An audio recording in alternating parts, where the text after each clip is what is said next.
the potential for iGaming when it comes to casino operators that are still contemplating if to add sports, and why now it's like the best time to do it. Sportsbooks need to have more efficient ways to grasp all the potential that the World Cup will bring. Different tips and techniques, but also, of course, the educational part of it, like the difference between 2018 to 2022, what happened there in the last World Cup. Also a bit about the Euro 24, the trends in terms of who are the one that bets, the behavior of the players, an essential guide for World Cup 2026.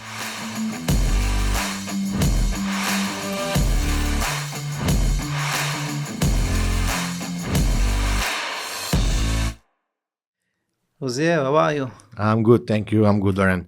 Busy days. You're excited about the World Cup? I'm excited. Everyone is usually excited about the World Cup, even people who don't actually follow sports. Case in point, my wife, who has no idea how football works, but she's usually looking forward because she has more time for herself when the World Cup is happening. So Yes. So yes, you know that as it comes every 4 years, so everybody is anticipated about the World Cup. It's like the global biggest sports event in the world. And with everything going on in the world in different areas, at least we have the sport that unite us. Yes, of course, there is competition, but different nations coming, worldwide views. It's such a brilliant event that come together every 4 years. And this time around, it's going to be the biggest ever. We will talk about that. We will talk about potential for iGaming when it comes to casino operators that are still contemplating if to add sports, and we will establish why now it's like the best time to do it. Of course, also sports books that need to have more efficient ways to grasp all the potential that the World Cup will bring. We will talk about different tips and techniques, but also, of course, the educational part of it, like the difference between 2018 to 2022, what happened there in the last World Cup. Also a bit about the Euro 24, the trends in terms of who are the one that bets, the behavior of the players. So this would be like an essential guide for World Cup 2026. So we get to it. well, I think it's good to have a bit of a background. Why is it different? You just mentioned, first of all, it's one of the biggest because there was an upstream of teams, addition of teams from, I believe it was 32 before, but now it's around 48 teams, which obviously means more matches, more events, more sponsorships, and more importantly, betting volumes. More underdog teams. More underdog teams as well. And Curacao, Haiti, football clubs that we never saw. This was actually an opportunity for us, Maltese, to actually believe that we might be in the World Cup because there was an addition of teams, but we're still far from that.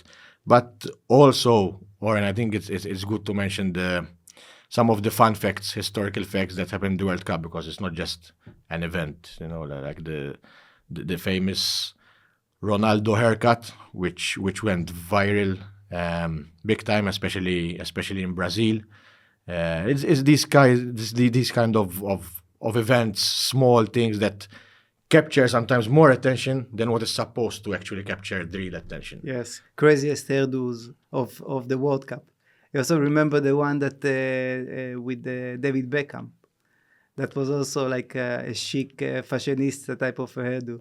Madness. The difference was that it suited him. The Ronaldo haircut was a bit of a different approach. But also something I remember quite clear was the vuvuzelas in the South Africa World Cup, and something that stayed with me was the comment of the commentator, an English commentator, who said, like, nobody asked for this, but everybody has to listen to it. And I'm not too sure if mid-tournament they had to stop the distribution of these vuvuzelas. Yeah, I think this time around with the fact that there will be 16 new teams, most of which are underdogs, not like let's say tier one.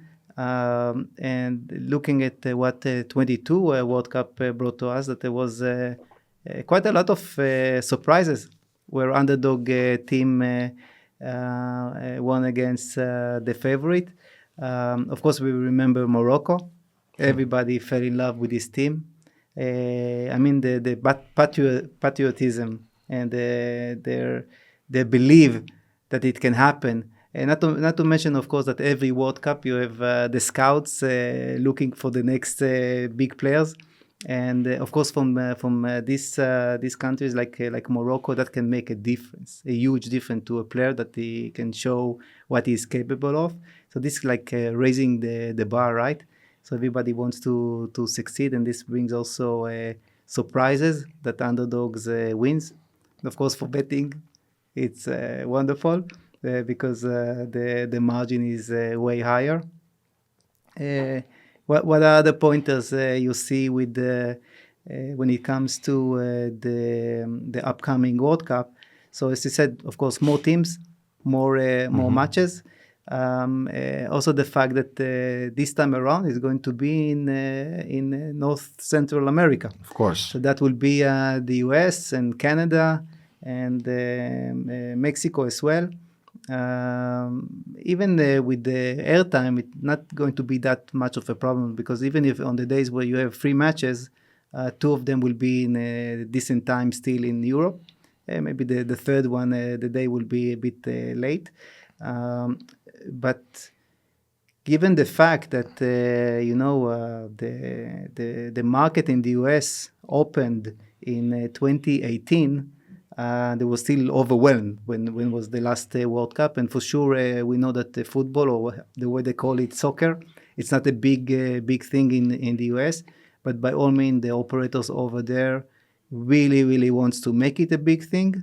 So to add more betting opportunities, and the fact that it's going to be in the US and how the US do things, everything big and bombastic, they will push hard for the next World Cup when it comes to getting player action and traction into the World Cup. So the financial aspects of it, one can figure why exactly FIFA decided to add 16 more teams.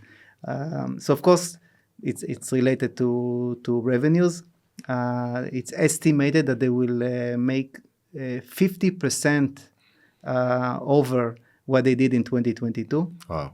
That's also a result that when you have more teams, you have more merchandise, you have more sponsorships, you have more airtime streaming revenues. But also there is another aspect to it, where it is from the political aspects of how FIFA is standing in the different countries, that so far they weren't qualified, and also some of the teams that used to qualify but they're not getting through the bar every time. Did Malta ever participate in the World Cup? No Never. chance. No Okay, chance. so maybe in 2030 they will add 16 more, and then Malta will be able to enter to the group stage. No chance. We did take it at heart when we realized Faroe Islands were actually improving faster than Malta, because Malta in general we're quite obsessed with football, and also the fact that apparently there are more sheep in Faroe Islands than humans, and they still made it to the World Cup. But as you were saying, the opening, well, the addition of more markets opening in the US is massive. Plus, we have to keep in mind that there's a LATAM country involved as well, which is Mexico, and sports there is bigger than anything else. So yeah, we should expect some fireworks during this World Cup. Yeah. One other interesting statistics that we can share here is that the estimation is to get over 2 billion viewers around the globe. That is astonishing number that you don't get in any other event, not even with the Olympics. True. It's not that favorite of a sports event globally. So maybe people see the 100 meters run, but in general, people watch World Cup by far more than the Olympics. it is estimated to have 63% increase in terms of the revenues that was gathered in 2022, and 25% increase in GGR from whomever is running a sports book. So all in all, it's very clear. Big from television point of view, viewers, biggest ever global sports event, more countries, more enthusiasm, more everything. And obviously in our domain, iGaming, it's a huge opportunity as a result of all of that. More games, more underdog, more everything means more bets, more actions. And we will share more about that, what should casino operators need to do, and also what existing sportsbook operators, the way that they should harness all of it to increase revenues. 200% increase in betting volume. The bets that were placed in France was doubled. Wow. We see more and more players are getting into sports betting. When we look at these numbers, we realize that the World Cup doesn't just attract the players, it changes how players bet. It's a staggering number. 33% of the operator profits came from unexpected results. But then again, we said there are also surprises.